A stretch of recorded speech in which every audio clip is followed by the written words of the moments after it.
Quickly show channel here over at SubStars are now over at Odyssey, the various other links. So Jaguar eats itself with woke. Can I get an English car commercial with English people in it?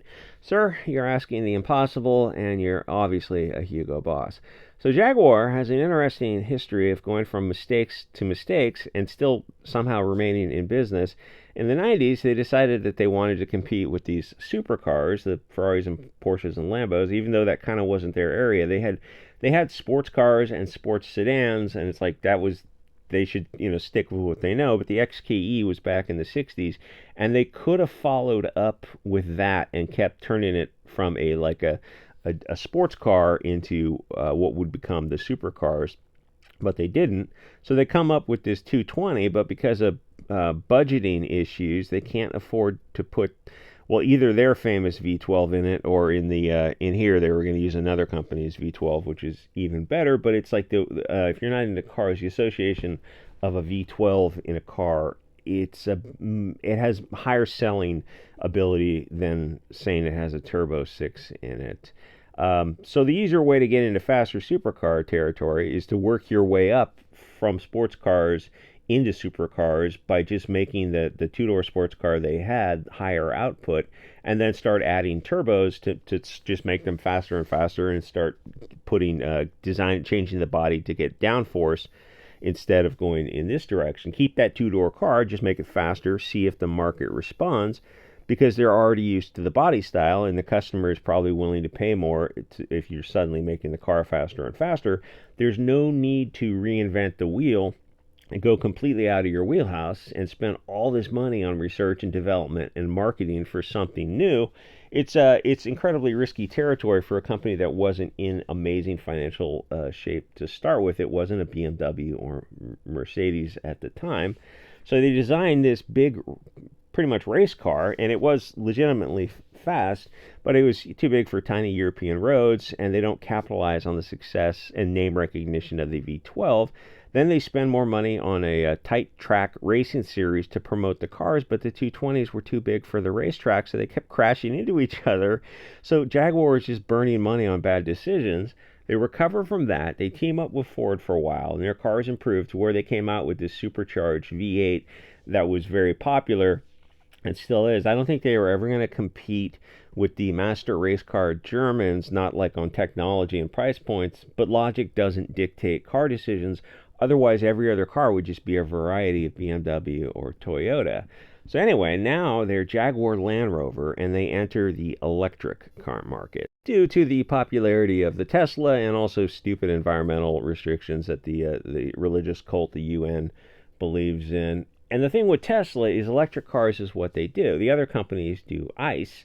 It's something very different. So most people are going to be nervous about a Jaguar electric car, and Jaguar doesn't have the best reputation for reliability to start with. People buy them because they like the car. They like the look of the car and they like the performance, but it's not like if you're going to say which car would you want to drive hard day in, day out, you'd take a BMW or a Porsche, because Germans are Germans.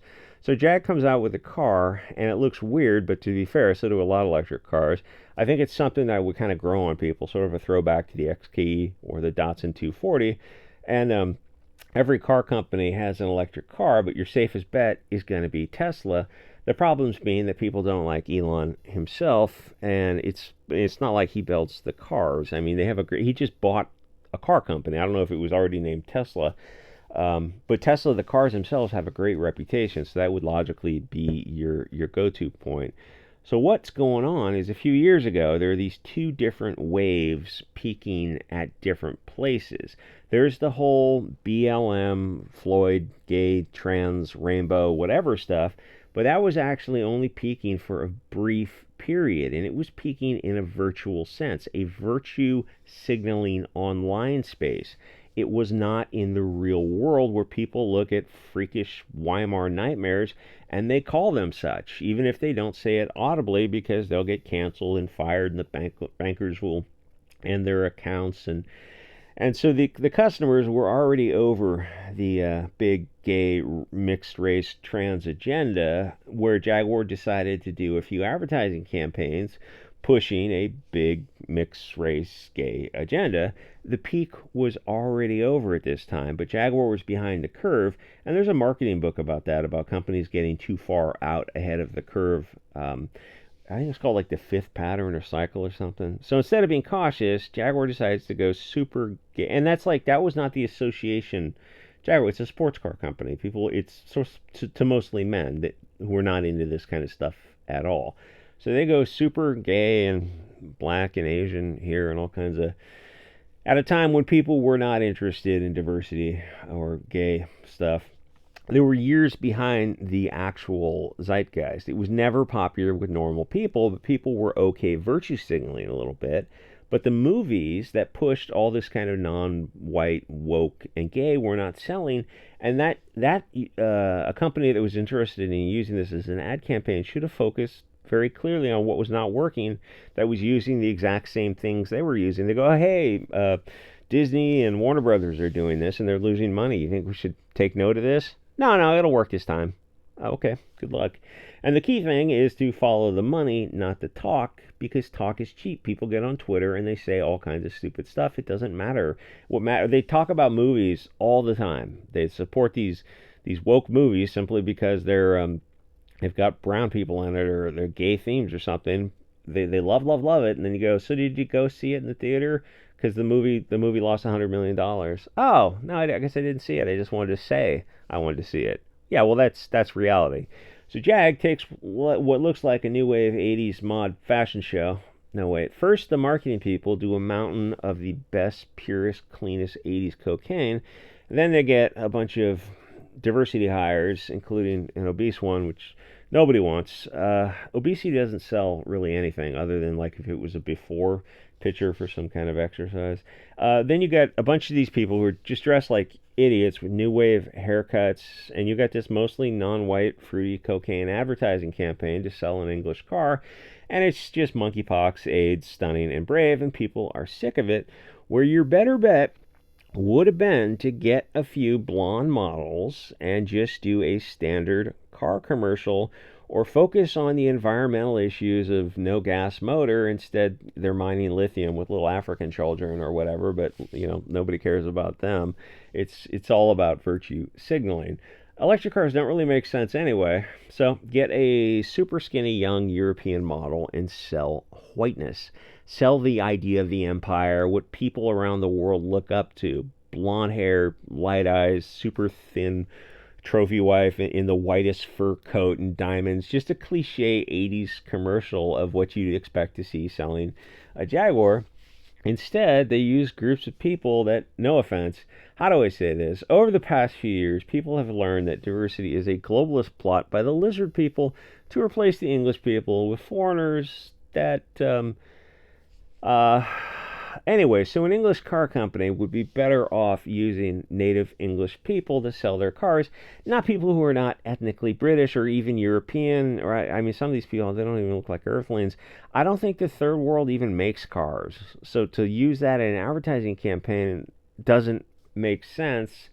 I know they make these like two-wheeled wooden carts that they drag up hills or something, and then they put a load of firewood on them, and they just ride these carts down the hill. So using them to sell super advanced technology, I mean, doesn't make sense. So I don't, I mean, I know how that sounds, but no offense. I don't think the third world, I don't think that's really their area, editing on the fly. So, anyway, I remember a long time ago, Japan, which does make technologically good cars, but unfortunately with ugly jelly bean type of designs, they had some advertisement for a Lexus, which is a Toyota, and Toyota's probably the best car company out there, but they have no style. They don't seem to understand style. So they use an English voice actress to do the voiceover for the Lexus to make it sound posh and upper crust, which make me laugh because I'm thinking, well, even at the time ago, why wouldn't you use a Japanese woman with a Japanese accent in keeping with who makes the cars? The English have nothing to do with Toyota Lexus, but in their minds, the English voice sounds upper crust and the Japanese voice doesn't. And yes, they're right. Obviously, the English voice does sound upper crust, but the point is, the English company itself hates English people so much that they use non-English people to sell their new cars.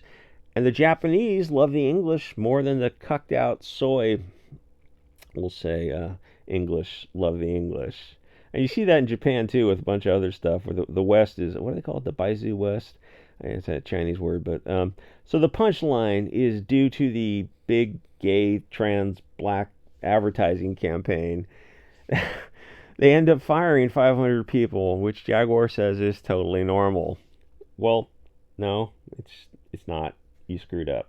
But they can't admit they screwed up, like all these other woke companies that do this kind of stuff and then they just kind of slowly back away, like Homer Simpson walking backwards into the bush instead of coming out and saying something about it, because then they'd get the rainbow people even more upset. But they're probably not the ones buying these cars anyway. Like, comment, subscribe. See you guys all next episode.